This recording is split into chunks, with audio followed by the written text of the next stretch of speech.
Misterios al anochecer, un programa que te interna en lo mejor de los enigmas, en los hechos misteriosos, la cultura y la buena música. Misterios al anochecer.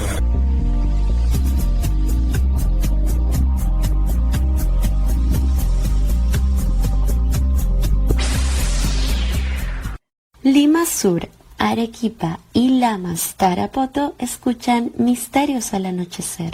Fernando Chapi Martínez está presentando Misterios al anochecer. Síguenos también en YouTube, Facebook e Instagram como Misterio Infinito Perú. ¿Qué tal amigos? ¿Cómo están? Bienvenidos a Misterios al anochecer. Una vez más, yo soy Fernando Chapi Martínez y este programa se transmite a través de las ondas de Radio Arequipa Internacional y la www.radioarequipa.com. También en Radio Estación Lamas 96.3 de la región San Martín, en Radio Imperial 299.5 de Lima Sur, en Edenex.es, la radio del misterio desde España para el mundo a través de la internet, y después todo queda en Misterio Infinito Perú en YouTube. Así que si no están suscritos, pues los invito a hacerlo, es totalmente gratis, Misterio Infinito Perú en YouTube. Y en este programa, mi persona, Fernando Chapi Martínez, un servidor, en muchas ocasiones, pues también con entrevistados, también con colaboradores, pero en otras ocasiones solamente ustedes y yo, estimados radioescuchas, pues nos enteramos, compartimos, nos asombramos con casos que tienen que ver con el fenómeno ovni, con el fenómeno paranormal, con los grandes enigmas de la humanidad y de su historia. Casos que nos hacen pensar si es posible que existan otras realidades que de cuando en cuando se manifiestan en la nuestra. Los retrocasos, es decir, sucesos extraños ocurridos hace ya bastante tiempo atrás y a veces también pues interpretados desde mentalidades que ya no son tan cercanas a la actual. Y eso les da también un toque especial, ¿no? Bueno, también hablamos en ocasiones sobre cuestiones más sociales, más culturales, ponemos pizcas de música de cuando en cuando, y ahora vamos a tratar sobre un caso que apareció en una revista llamada Actualidad Española en un mes como este, un diciembre, un 12 de diciembre, pero de 1968. La revista, como digo, donde apareció La Actualidad Española, el número 884. Bueno, era el testimonio de una persona que si de por sí ya es difícil de creer, impacta contra nuestras creencias. Si alguien dice pues que ha tenido una experiencia de tipo extraterrestre o paranormal, lo que este señor contó pues era ya aún más sorprendente. De hecho, se titulaba este artículo, que en realidad fueron varios, una serie de artículos, con el título, como digo, de Yo he hablado con un ser extraterrestre. Así, sin medias tintas, directo al grano. Yo he hablado con un ser extraterrestre. Bueno, este señor aseguraba que era director en la zona oriental de la península ibérica, en lo que conocen como el Levante español, de una sociedad, de una organización importante, así que tenía que desplazarse con cierta frecuencia en su auto por distintas provincias de esa zona de Valencia, el Levante español, y después también se iba hacia Madrid. Estaba como que en un ir y venir constante para cumplir con sus labores. Entonces él dice que desde hace un tiempo antes de que saliera este artículo, vale decir principalmente desde octubre de ese año 1968, que él estaba yendo pues a otras ciudades a dar conferencias, a presentar distintos temas, empezó a recibir en su mente lo que él quizá llegó a pensar en un primer momento que era obra de su imaginación. Posiblemente estaba muy cansado, muy estresado y creía percibir cosas que en realidad no existían. Después incluso llegó a dudar seguramente de su estabilidad mental, pensando que podía tratarse de una alucinación. ¿Pero por qué? Si él aseguraba en el artículo que no consumía ningún tipo de sustancia que pudiera ser nociva, que pudiera de alguna manera pues interferir con su sano juicio, con su sana también observación del entorno, percepción de lo que le rodeaba. Sin embargo, Él creía recibir en su mente un mensaje mental confuso al inicio que le anunciaba algo todavía más extraño, que a cualquiera de nosotros nos haría dudar de nuestra propia estabilidad. Lo que decía era que pronto tendría un encuentro con un ser, con un hombre extraterrestre. Además, también este autor de este artículo asegura que tampoco tenía prácticamente sueños, que no era una persona muy imaginativa, por lo cual lo primero que dijo, seguro son pensamientos absurdos, pero justamente el día 12, de ese octubre del 68, después de un día completamente normal, una jornada de trabajo sin contratiempos, y después de verse pues con unos clientes en Valencia, se fue en ruta hacia Madrid en su auto con distintos objetivos. Y justamente él dice que es abstemio, que esa noche además no había tomado una cena muy pesada, solamente un cafecito para poder llevar con calma el viaje. Pero que ni bien se puso al volante, empezó a recibir como una telepatía ese mensaje instalado en su mente. Primero confuso, pero después se iba aclarando, como si se estuviera recibiendo una señal de radio, ¿no es así? Que conforme estás más cerca de la antena emisora, pues la señal es mejor, es más clara, es más nítida. Entonces era como si él a eso que le estaba enviando esos mensajes se estuviera acercando. Le llamó esto aún más la atención.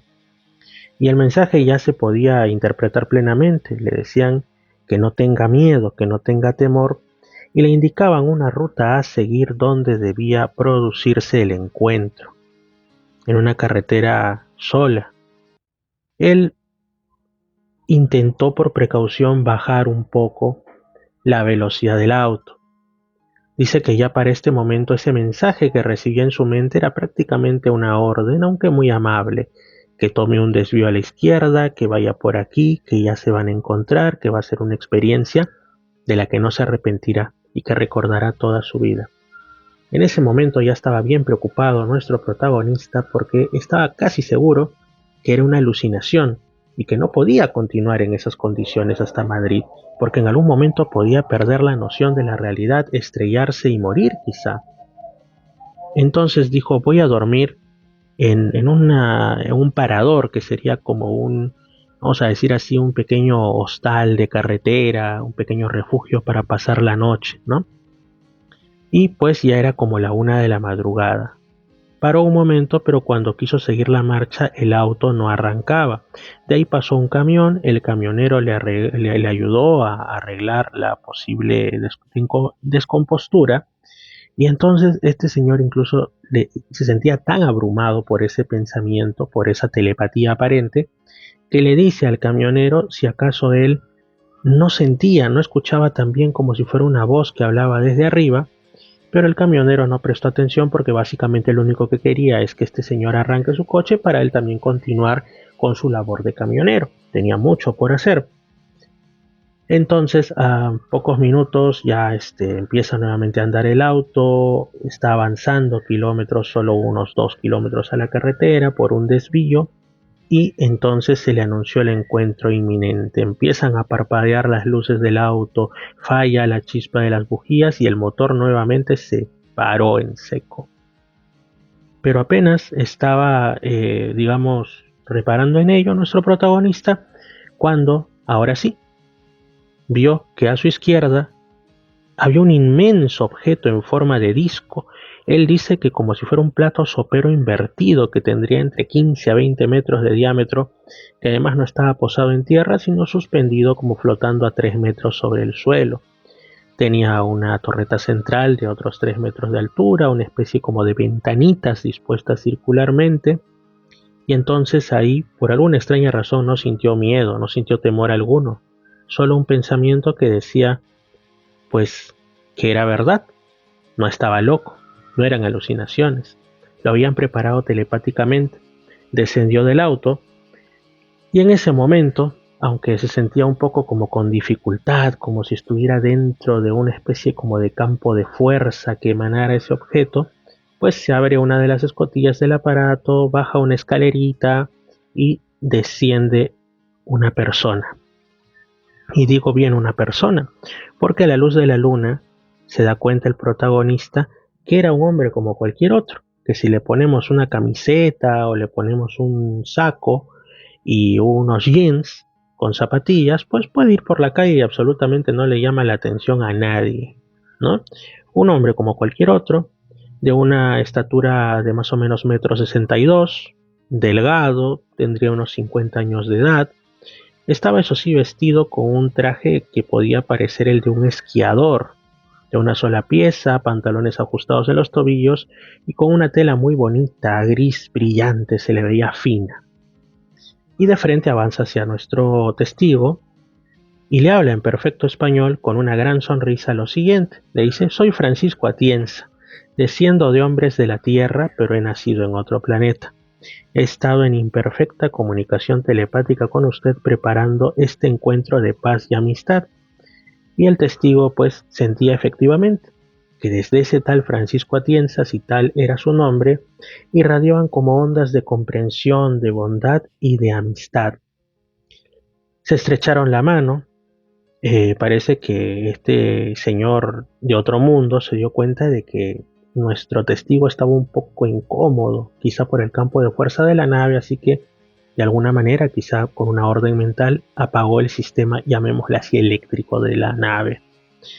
Bueno, entonces el hombre, como para romper el hielo, y nunca mejor dicho porque la noche era fría, le dice: oye, hace como que más bien frío, ¿no? En perfecto español, en perfecto castellano, y le propone que si mejor entran en su auto, en su coche, y empiezan a abrir. Se sientan uno al lado del otro, y entonces surge una pregunta que, como aquí decimos, era de cajón, o sea, tenía que darse, porque esto ya estaba muy raro. El testigo entonces le pregunta, no de qué planeta viene usted, no qué hace aquí, no qué quiere de mí, no, sino cómo es que usted habla perfectamente español. Y entonces pues este sujeto de otro mundo, entre comillas, le dice: sí, pero también hablo francés, inglés, alemán y los demás idiomas de Europa Occidental, y los he aprendido leyendo en la mente de los humanos. Pero también dijo que tenía conocimientos idiomáticos de sus antepasados directos que hablaban castellano antiguo, y este era el dato más sorprendente porque revelaba su origen. De hecho, dejó de hablar articulando con el aparato fonador, ¿no?, de los seres humanos, y empezó a hablarle por telepatía. Así que el resto de la comunicación fue telepática entre el protagonista y el señor Atienza, que venía de otro mundo, además de un planeta con un nombre difícil de pronunciar. Este diálogo duraría más o menos 1 hora, alumbrados por la luz de la luna. Era un evento casi romántico, pero en realidad era el encuentro, quizá, de dos seres humanos, Homo sapiens, uno nacido en la Tierra, con una vida de lo más normal, y otro cuyos ancestros habían sido llevados al cosmos. Curioso, ¿no? Bueno, en esos momentos, como suele ocurrir en otros casos de contacto ovni, etcétera, todas estas cosas, pues, incluso el fenómeno paranormal, pasa algo aún más extraño inclusive. Y es que en el lugar donde se encuentran transcurriendo los hechos, no pasa ni una mosca, no se escucha ni el cantar de un pájaro, no pasa ni un auto, no transita por ahí ningún caminante solitario.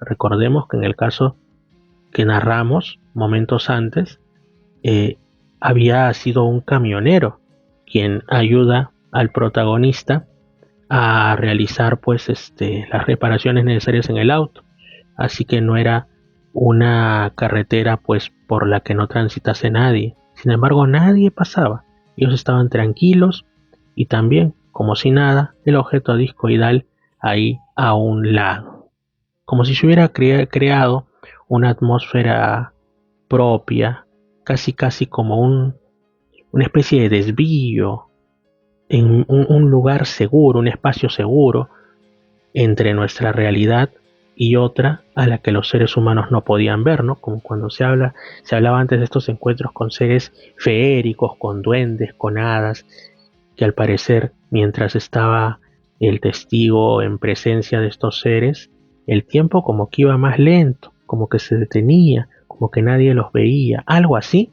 pero supuestamente en casos, entre comillas, de la nueva mitología de hoy, extraterrestres, ¿no? ¿Qué es lo que le contó don Atienza en estos momentos que hablaban? Una historia supuestamente la de su propio origen, acontecida algo de 300 años en el pasado.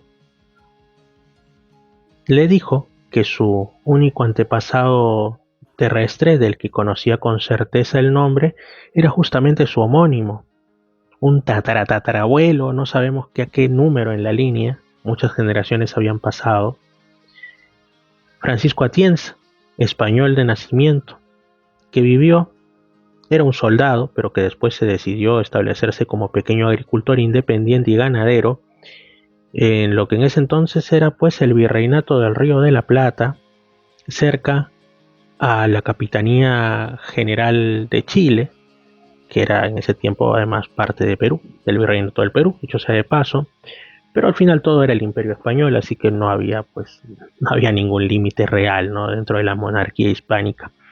Se encontraba, y bueno, este señor Francisco Atienza además se había enamorado, se había casado y había tenido descendencia con una mujer de nuestros pueblos originarios, una mujer indígena que en realidad pues muere de una enfermedad cuando el hijo único biológico de esta pareja tenía tan solo 8 pequeños años, 8 años de edad.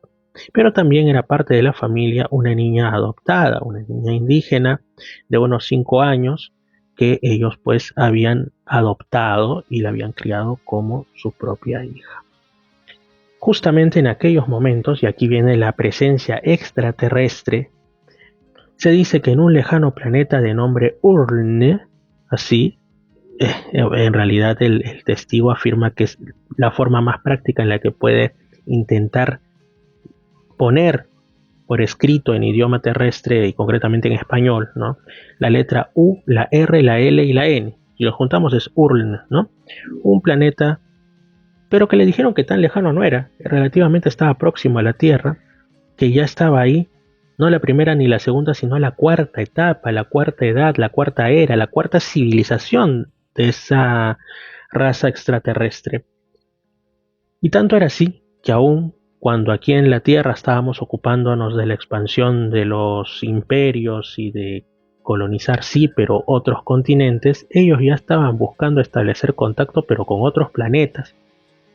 Y al estar cerca de la Tierra y al notar que aquí existían seres vivos, pensantes y potencialmente amigos o aliados, intentaban estos seres descender de sus naves en distintos puntos y no podían adaptarse a nuestra realidad atmosférica, por lo que usaban unos trajes pesados. Diríamos que se veían, que también hay casos, curiosamente, dentro de testimonios del fenómeno OVNI, en los que aseguran que ven pues personajes que parecen astronautas, perdidos en medio de la nada, descendiendo de naves, apareciendo incluso en circunstancias que más parecen de tipo paranormal. Entonces puede ser que otras especies de otros mundos, de otras dimensiones, planos, realidades, como usted lo quiera decir, querido oyente, pues tienen también esta dificultad con nuestra atmósfera y tienen que venir con trajes porque no hay de otra para que estén aquí. Entonces ellos estaban en pesados trajes, se movían quizá torpemente. Imaginemos la mentalidad pues de una persona de esos tiempos, ¿no?, de hace del siglo XVII más o menos, que ve algo así, piensa que es un monstruo, piensa que es un demonio salido del quinto infierno, y así lo tomaron, y aún hoy muchos lo tomarían así, como una amenaza. Así que lograban una u otra cosa. Cuando estos seres llegaban y querían darles el abrazo de la amistad, el besito de la confraternidad a los seres humanos con los que se topaban, o salían despavoridas las personas, pensando que habían visto a Satán porque eran muy pecadores, o los atacaban a punta de pedradas, palos, balas, lo que tuvieran a mano. Entonces, estos extraterrestres por algún motivo tenían mucho interés en establecer sí o sí contacto con los terrestres, quizá también ayudarles en el proceso civilizatorio, de alguna manera establecer algún tratado, de, como dicen ahora, de paz, buena vecindad, todo eso. Así que dale, y al final decidieron que lo más propicio era presentarse ante individuos o familias que vivieran solitarias. que no estuvieran, pues, o sea, que no baje el ovni en medio de una gran ciudad, que no baje, digamos, en la capital de un país, sino en pequeños lugares perdidos en medio de nada, y empezar a ayudarles y a demostrarles mediante las acciones que estaban ahí para servir, o en todo caso para no dañar. Y es como se topan en ese alejado lugar, como decimos, en alguna parte del límite de lo que hoy llamaríamos Argentina y Chile, con Francisco Atienza, con sus hijos, con toda la familia, ¿no? Y establecen contacto más o menos por un año. Se sorprenden de la mente abierta de esta familia porque no les tienen miedo. Los identifican como, los llaman algo así como los hombres de traje raro, pero les ayudan en la agricultura y todo esto. Lo cierto es que en algún momento, primero muere la madre, se queda viudo el señor Atienza. El señor Atienza después muere en un accidente y quedan los dos pequeños a la merced de los elementos y del peor final, la inanición o el ataque de alguna alimaña o de algún ser humano malvado. Entonces estos seres se percatan y dicen, esto no puede quedar así. En su mundo les preparan una especie como de cúpula de cristal, como si fuera un invernadero, para reproducir de la manera más fiel posible las cualidades de la atmósfera de la Tierra, y se llevan a los dos pequeños. Se los llevan en su nave y los salvan de una muerte segura. Pero además en Urn se produce también una especie como de enseñanza por parte de allá. Tendrán sus profesores, sus pedagogos, ¿no? Tal como en la Tierra, otro nombre tendrán, otras formas de llevar las cosas para adaptarlos a la red social, a la sociedad, mejor dicho, de ese planeta, tan distinta de la nuestra, donde se emplea la telepatía, donde la apariencia es muy diferente, etc. Entonces, eso es lo que básicamente ocurre. Que estos niños pues se adaptan, crecen en este ambiente, se llevan, se dice también, semillas, plantas de la tierra para sembrarlas ahí, que puedan servirles de alimento. Y también insinúa el autor de este artículo que habría habido lo contrario, que semillas de plantas habrían sido traídas de Urn y fructificado en la tierra, lo que nos deja pensando, claro, si es que esto es algo más que una fantasía, si esto es algo más que una simple historia curiosa, y quién sabe, que como algunos dicen, ¿no?, que hay especies, por lo menos vegetales en la Tierra, que no sean originarias de aquí, y por eso algunas tienen propiedades muy singulares, ¿no? Bueno, esto nos llevaría muy lejos, pero no es el momento de especular. La cosa es que estos dos niños están ahí, empiezan también a traerse otros seres humanos, quizá de distintas partes de la Tierra, recogidos o salvados de algunas circunstancias, y al final pues se forma un núcleo no tan grande, pero viven en estas como invernaderos grandes, se reproducen entre ellos, se adaptan a la cultura de ese planeta, empieza incluso a haber algunos cambios morfológicos, evolutivos diríamos, como un cierto aumento de la capacidad craneal, no excesivamente tanto, pero con tendencia a continuar, y así una serie de cosas. Entonces, estos seres además mantienen todavía la capacidad no solamente del habla en los idiomas de los cuales hayan sido sus ancestros, sino también la telepatía. La empiezan a desarrollar. Eso es lo que le cuenta más o menos el señor Francisco Atienza, entre otras cosas, al testigo. De ahí esto sigue, fueron, como digo, bastantes artículos en la revista Actualidad Española por aquellos años, del 68 y siguientes, pero nos deja pensando si esto pudo haber sido cierto o si simplemente en plena etapa de ebullición de las historias sobre otros mundos, sobre el espacio, pues alguien se inventó. ¿Pudo haber sido cierto? Imaginemos que sí. Si así fuese, pues querría decir que hay otros seres como nosotros, seres humanos, en otras partes del cosmos, incluso hablando a nuestro idioma, y pues teniendo vivencias que quizá nunca nosotros lleguemos a comprender del todo. Así que este ha sido, en resumen, y digo bien en resumen porque es mucho más largo, ese caso de Francisco Atienza. Pero los casos continúan. Misterios al anochecer no se detiene por nada. Ese sí que fue un retrocaso, el caso de Francisco Atienza.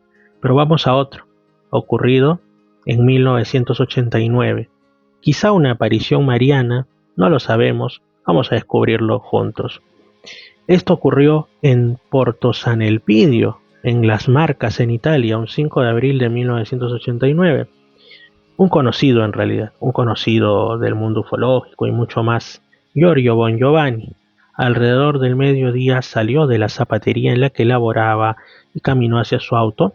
Todo normal, cuando de pronto nota a lo lejos la figura de lo que él interpreta como una mujer muy bella, que parecía estar como esperándolo. Estaba vestida de azul, con un cinturón del color del cielo y una rosa en su pecho. El sol estaba muy bonito, en lo más alto del cielo, pero aún así, a pesar de ese brillo ambiental, era como si esta figura femenina brillase por sí misma desde dentro. Cuando Giorgio Bongiovanni se acerca a ella, se da cuenta que no está parada en el terreno, sino es como si flotara sobre el suelo. Le preguntó quién era ella y en voz suave esta aparición responde: yo soy Miriam, es decir, el nombre original de María, de la Virgen María. Hijo, escúchame, el momento en que debes revelar el rostro del anticristo ha llegado. Tú serás mi voz y tu hermano Filipo será mi fuerza. Ahora vete a casa, pronto nos volveremos a ver, que la paz esté con vosotros. Inmediatamente, después de esto, la figura desaparece con un sonido que recordaba la explosión de una burbuja. En otra ocasión, Giorgio Bongiovanni, pues estando bajando una cuesta desde la cual tenía una vista hermosa, maravillosa de la costa del mar Adriático, vio venir desde el mar una esfera brillante que volaba directo hacia él y se detenía ante un grupo de árboles, y de esa luz, que era una luz como palpitante, nuevamente salió la figura y le dijo: yo soy Miriam, María, he venido a prepararte para tu tarea, anunciarás el regreso de mi hijo, y pasado esto se fue, siendo que la esfera desapareció a una velocidad sorprendente. Sí, exactamente, el caso de Giorgio Bongiovanni, estigmatizado también, ¿no? Es conocido como a él pues le aparecen supuestamente los estigmas de la pasión de Cristo en la frente, en las palmas de las manos, en los pies, en el costado. Esto también es algo muy curioso porque siempre se dice, ¿no? Si verdaderamente pues se trata de algo, ¿cómo diríamos? De algo de origen divino, de algo que replica por algún motivo los sufrimientos de Cristo. ¿Cómo es que los estigmas están mal ubicados, no? Porque el de la corona de espinas pues aparece en la frente, pareciendo más las imágenes artísticas que se tienen de Cristo como una corona, prácticamente como un aro alrededor de la frente, siendo que en realidad se trataba más de un como casco de espinas. Así que quizá esos estigmas, si fuese algo real, pues deberían aparecer también en el cuero cabelludo, por poner, ¿no es así? Y en el caso de los clavos no fueron puestos en el caso de Cristo en las manos, en las muñecas, porque se desgarraría y el cuerpo caería, sino en una parte más fuerte pero aún más dolorosa, que es en la zona de las muñecas. Sin embargo, cuando hay esta aparición de estigmas y todo ese tema, pues es curioso que aparece más como en las obras de arte de la tradición cristiana que como realmente debió haber sido este terrible hecho, ¿no? Entonces, eso de los estigmas también es bastante curioso. Y ya que estamos hablando así, salió pues un poquito del asunto católico, en breve pues va a haber algunas canonizaciones. Una de las que ha salido más como que en las redes, que ha concitado distintos comentarios en favor y en contra, es la próxima canonización de Carlo Acutis, conocido por algunos como el santo influencer o el santo millennial. Este joven, que en su breve tiempo de vida, alrededor de 15 años, era muy joven al fallecer, pues emprendió un auténtico apostolado en las redes sociales, en, digamos, en la página web más bien, tenía emprendimientos de páginas web donde recopilaba ni más ni menos que los milagros eucarísticos. A eso quiero llegar ahorita. También, por supuesto, tuvo otras iniciativas. Se dice que llevaba una vida de fe muy notable, muy buena. Era un joven que estaba apasionado, digamos, por la vivencia de Cristo al estilo que promueve la Iglesia Católica. Entonces era un joven ejemplar. Y esto de los milagros eucarísticos es a lo que yo quiero llegar. Yo les comento, discúlpenme si soy autorreferente en este momento, pero bueno, yo no soy católico. Pero el programa, pues algunas veces lo he dicho, el tema de la revelación de Urantia, de otras cosas en las que creo. Pero culturalmente sí soy católico. El catolicismo realmente lo conozco muy bien, he sido católico practicante y todo ello. Y sí ha habido un hecho que me ha llevado a repensar y en algún momento replantear, incluso quizá volver a la Iglesia Católica, es justamente el de los milagros eucarísticos. Ustedes han de haber escuchado esos casos, incluso algunos de bastante actualidad o relativamente reciente, en los que en el contexto que sea, a veces el contexto incluso de una misa, en otras ocasiones el contexto de una hostia consagrada que ha sido robada o hasta intentaron profanarla, lo que fuera, pero empieza a manar sangre o se convierte en una especie como de tejido que después con los análisis dicen es sangre humana y es incluso tejido muscular cardíaco, es decir, pertenece al corazón de alguien. Alguien mal pensado podría pensar, esto no era una hostia, lo han sacado de una escena de un crimen o lo han sacado quizá de una morgue, porque así de descreída y de suspicaz es nuestra civilización occidental actual, pero se dice que en algunos casos cuando han investigado resulta que el tipo de sangre y el tejido muscular cardíaco que se encuentra en algunas de esas hostias coincide con lo que se esperaría de un poblador de la zona de Oriente Medio, es decir, en otras palabras, como si fuera parte de el propio corazón y sangre de Jesús de Nazaret, por decirlo así, porque claro, los que sean católicos sabrán muy bien que el dogma de la transubstanciación va hacia eso, a que nosotros usualmente en una misa vemos la consagración de la hostia, de la forma, y sigue siendo eso, sigue siendo un pan, vamos a ponerlo así, ¿no? Y el vino sigue siendo vino, pero que aunque no lo observes de alguna manera, sí, eso ya estaría convertido en el cuerpo y la sangre de Cristo, ¿no? Pero quizá para afianzar la fe o lo que fuera, en algunos momentos es como si se obrara y la hostia empieza a sangrar, y, o sea, son casos que, los que no lo sepan, pues les puede parecer que es un mito, pero no, hay casos, hay hasta algún museo por ahí, así como hay un museo de las almas del purgatorio, de supuestas apariciones de estas ánimas que con su fuego pues habrían quemado objetos. En Italia justamente creo hay uno de ellos, ya que hablamos de ese país, también hay exposiciones y todo de estas hostias que habrían sido, eh, digamos, los protagonistas de estos milagros, ¿no? Entonces a mí eso sí me ha hecho pensar bastante. ¿Qué tal si ese dogma de la transubstanciación fuese real? ¿O es que obedece a algún otro fenómeno? ¿Y qué es lo que buscaría? ¿El afianzamiento de la fe? Podría ser. Ahí lo dejo, pero vamos a que pues también hay misterios dentro de lo que tiene que ver con las religiones que a veces pasamos un poco por alto porque ya no se nos hacen tan cotidianas, ¿no es así? En todo hay misterios, amigos. Vamos con otro caso. Este caso es relativamente reciente porque tiene sus 11 años de antigüedad, poco más, casi 12, y ocurrió en la zona del Caribe, en Puerto Rico, en Guayama, en enero del 2013, más o menos a las 5:30, 17:30 locales de la tarde. El testigo principal estaba viajando con 3 de sus amigos en sus autos por una zona montañosa. De pronto, el testigo principal, que iba por delante de los demás, señala que por favor paren o lo esperen porque va a descender a realizar una necesidad fisiológica. Así que condujo su auto hacia una zona donde había un canal de regadío, que al otro lado pues había un precioso paisaje de bosques y montañas. Mientras estaba realizando aquello a lo que iba, escucha un ruido detrás de él. Imagínense ustedes, literalmente, como esa frase que había antes, lo agarraron con los pantalones abajo, ¿no? Entonces él se asusta. ¿De qué estamos hablando? ¿Qué está pasando? ¿Qué es ese ruido? Y cuando se voltea a mirar, y nunca mejor dicho en este contexto, se hizo en los pantalones.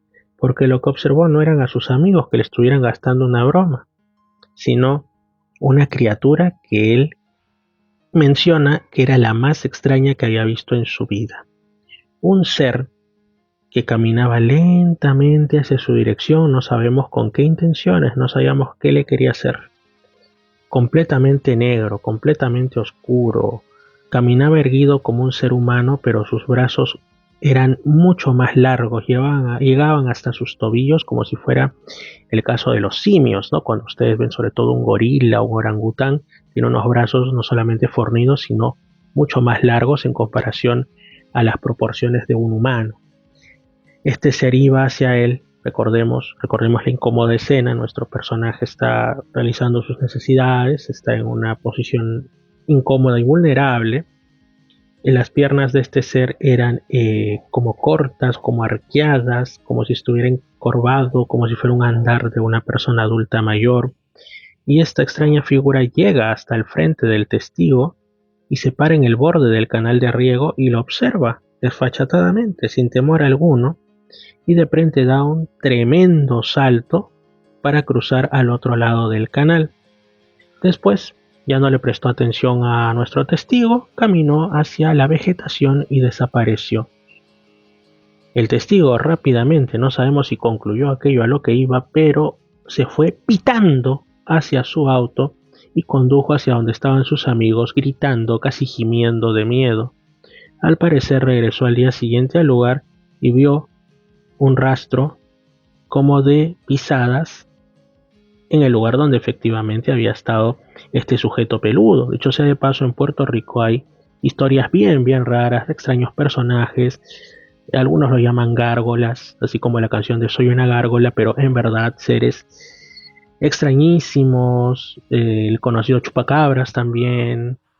Una cosa pero que ha llevado a pensar que quizá Estados Unidos, que recordemos es prácticamente una colonia, de Puerto Rico, perdón, que es casi una colonia de Estados Unidos, pues es en realidad una especie de campo de experimentos genéticos por parte de militares y científicos locos estadounidenses, que podrían estar mezclando ADN de especies y todo, pero también ahí hay mucho fenómeno ovni, por lo cual también es otra posibilidad que sean seres que vienen de otros mundos.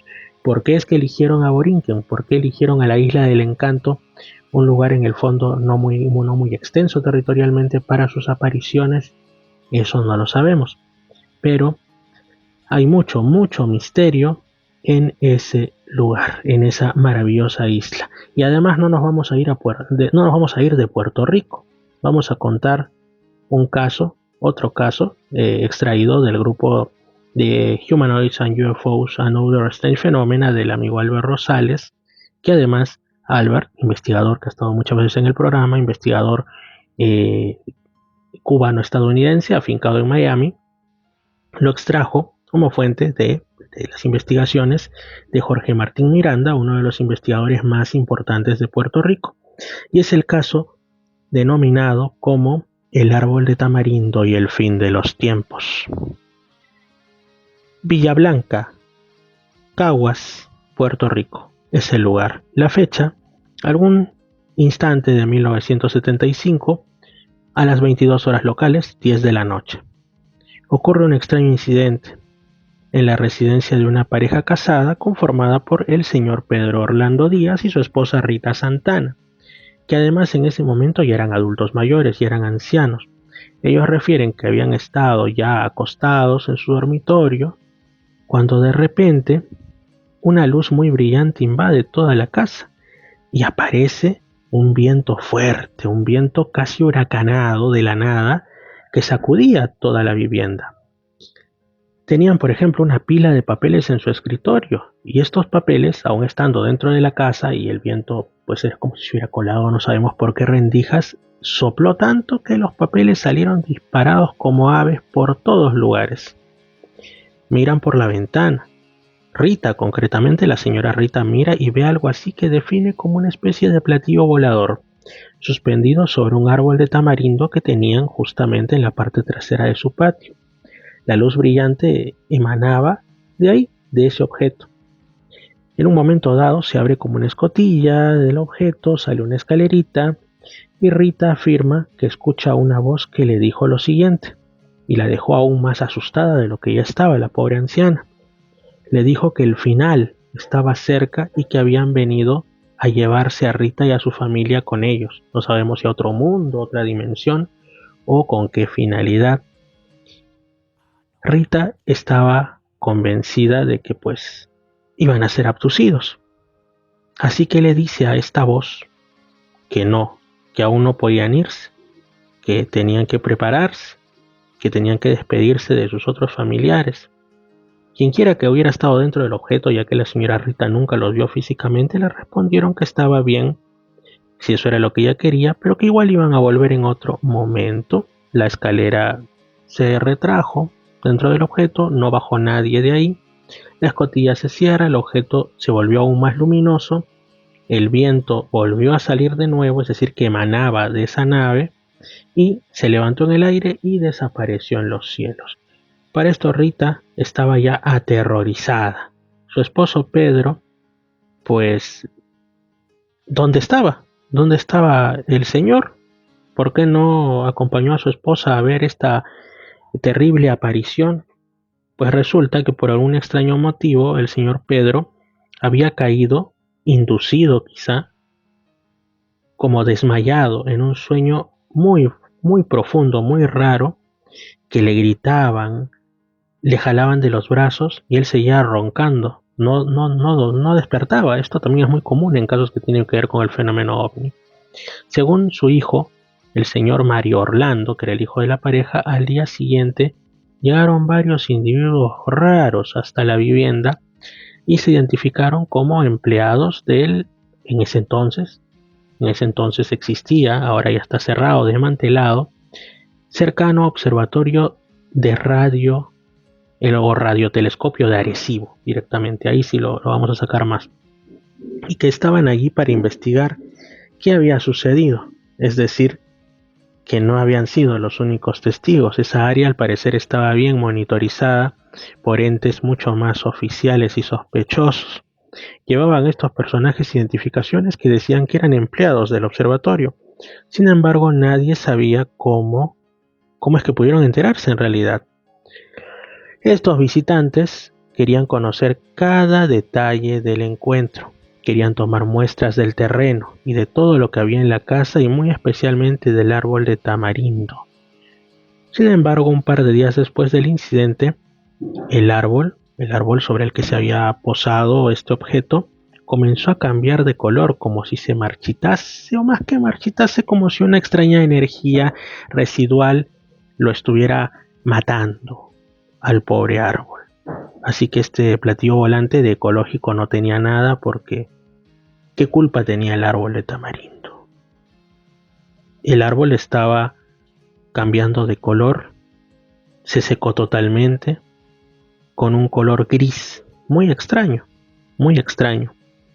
Tiempo después la familia cortó el árbol y se deshizo de sus restos. No sabemos si porque le traían recuerdos de ese hecho tan extraño y el solo observar la marchitez del tamarindo pues les hacía temer. Recordemos que estos seres dijeron que volverían a llevárselos.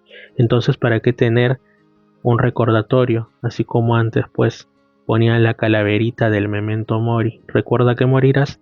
¿Por qué tener como este memento, lo que sea, los restos del árbol, como que te recuerda que te llevaremos a otro mundo? Terrible. Se comprende que se hayan llevado estos restos quemados o eliminados, ¿no?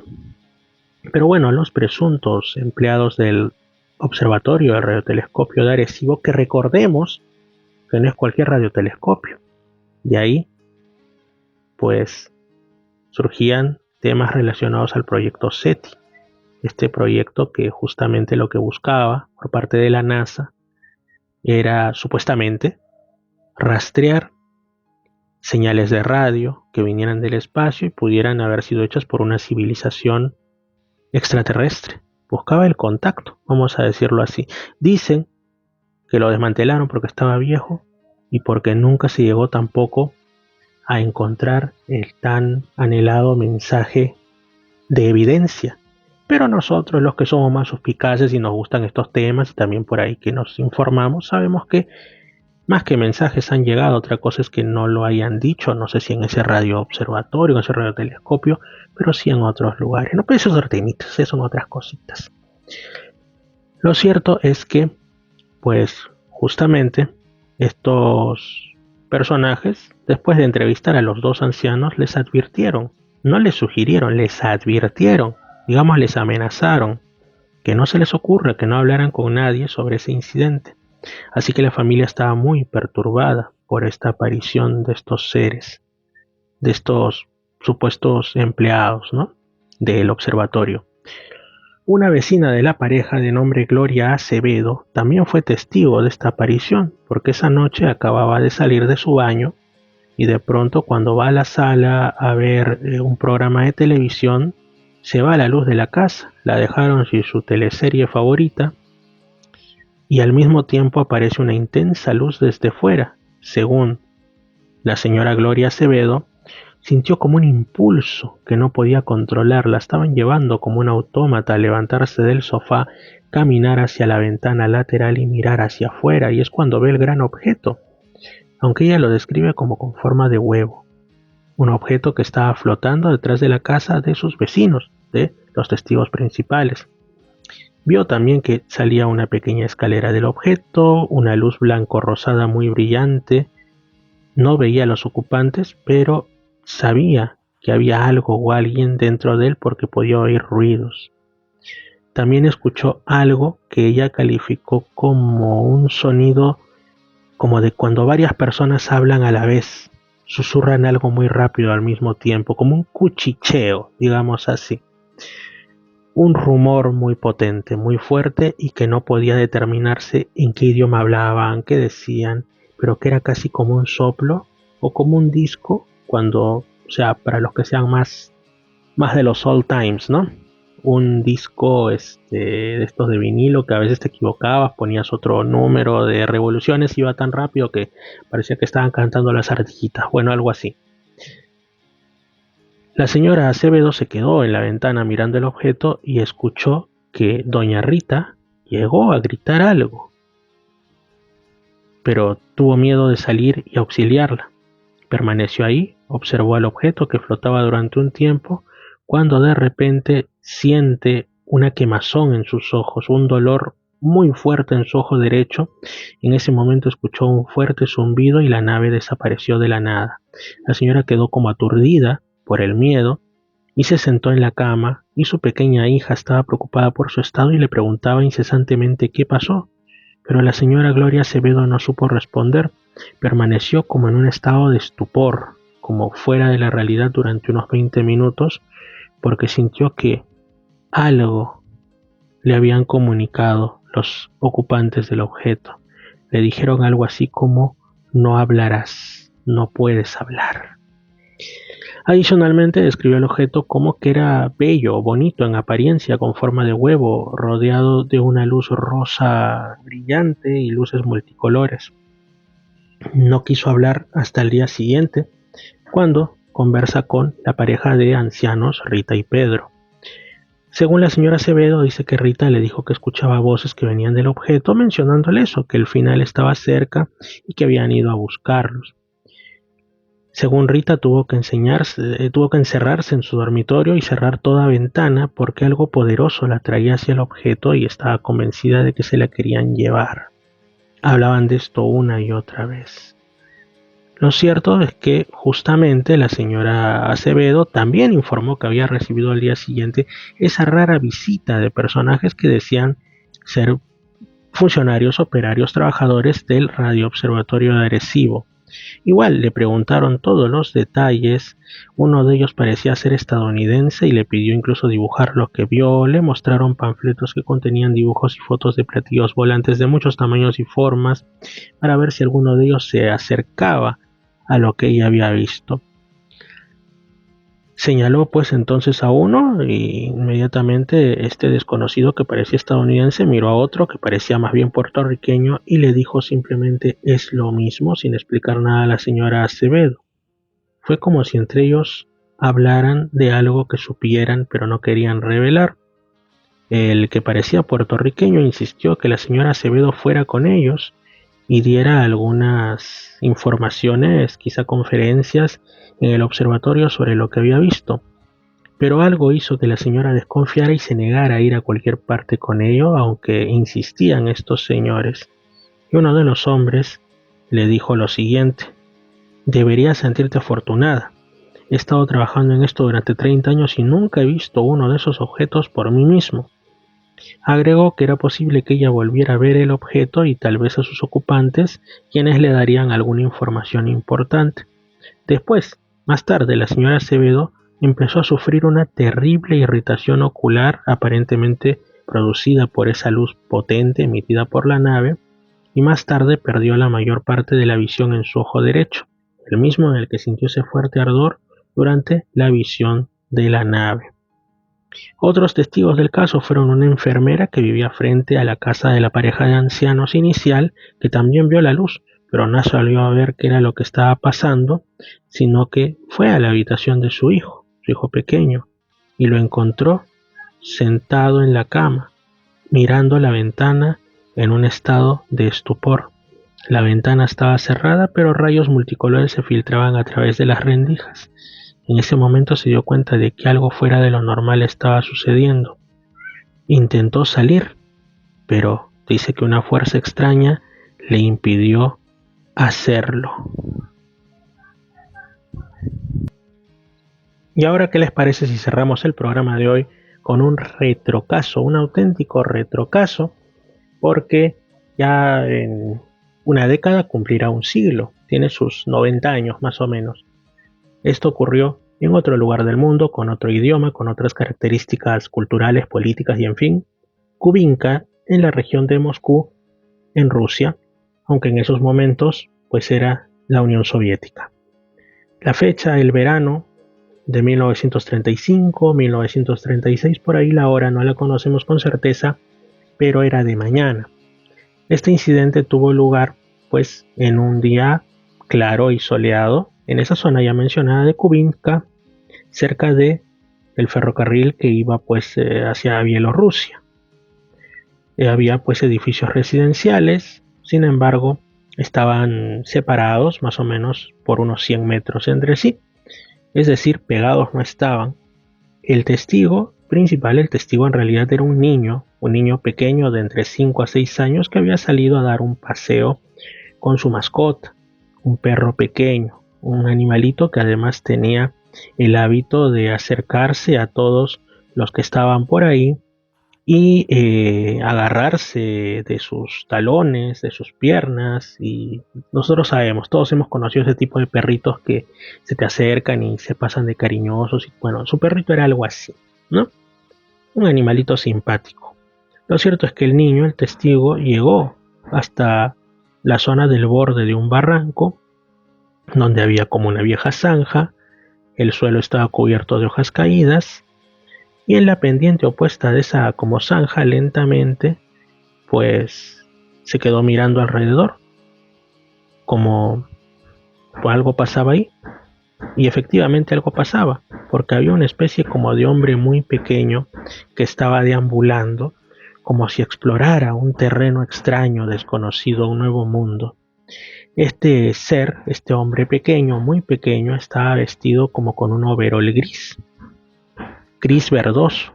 Tenía guantes, botas y en su cabeza llevaba un casco circular transparente.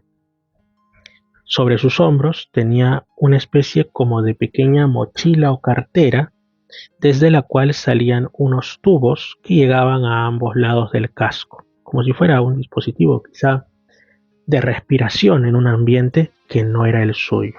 Su constitución física era proporcional, tenía las proporciones que las que tendría un humano bajito en tamaño. Nada raro hasta ahí.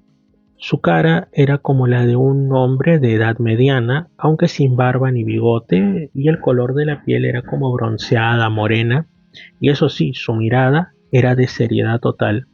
Según el niño testigo, este hombre, ojo al dato, ojo ahí, no era una persona baja, no medía 1,40 m ni 1,50 m, tampoco alguien que padeciese pues enanismo y midiera 60 centímetros o 70 u 80 centímetros, no, era un hombrecito de 25 centímetros de altura.